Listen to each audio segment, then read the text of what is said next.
काव्या एक हुशार, स्वप्नारू आणि गरीब घरातली मुलगी होती. आई वारल्यामुळे तिच्या वडिलांनी तिचा सांभाळ केला. तिचे वडील गावात गवंडी काम करत होते. काव्यावर त्यांचं जीवापाड प्रेम होत. सकाळी 5 वाजता उठून 12-14 तास उन्हात ते काम करायचे. त्यांचं एकच स्वप्न होतं, माझी काव्या डॉक्टर व्हावी. काव्या अभ्यासात अतिशय हुशार होती, पण परिस्थिती इतकी हलाखीची की शाळेची वही पेन सुद्धा वेळेवर मिळत नसते. एकदा शाळेत निबंध स्पर्धा आयोजित केली होती. निबंधाचा विषय होता तुमचं आयुष्याचं स्वप्न. त्यात काव्यानेही भाग घेतला. काव्याने निबंध लिहिला, माझं स्वप्न आहे डॉक्टर व्हायचं, पण त्यासाठी मी एकटी नाही झटत. माझे बाबा रोज उन्हात काम करतात, अंगावर सिमेंट लागतं, पाय फाटतात, पण ते म्हणतात काव्या, तुझ्या पायात चप्पल नसली तरी चालेल, पण डोक्यावर डॉक्टरी टोपी असली पाहिजे. शिक्षकांना तो निबंध खूप आवडला.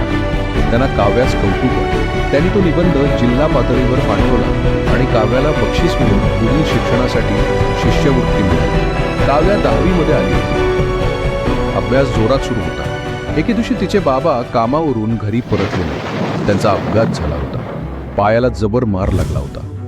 त्यांना या दुखण्यामुळे काम करता येईना. घरात पैसे नाहीत. औषधं, घर खर्च, काव्या शिक्षण सर्व थांबणार का, असे अनेक प्रश्न त्यांच्या समोर उभे राहिले. त्यांना असं काळजीत पाहून काव्या रडत रडत म्हणाली, बाबा, तुम्ही चालू शकत नसाल तरी मी धावेन. तुमच्या स्वप्नासाठी मी लढेन. तिने गावातच इतर मुलांना शिकवायला सुरुवात केली. रात्री स्वतःचा अभ्यास आणि दिवसा शिकवणी. वर्ष सरली. काव्या 12वीला पहिल्या क्रमांकाने पास झाली. फोटो वर्तमानपत्रात आला. डॉक्टर होण्यासाठी तिला सरकारी कॉलेजमध्ये प्रवेशही मिळाला. तिच्या वडिलांना आपल्या मुलीचा अभिमान वाटला. तिचं यश बघून त्यांचे डोळे आनंदाने भरून गेले. तिच्या प्रमाणपत्राकडे बघत भरल्या आवाजात बोलले, काव्या, मी तुझ्या पाठीशी उभा होतो, पण आज तू माझ्या पाठीशी जग उभं केलं.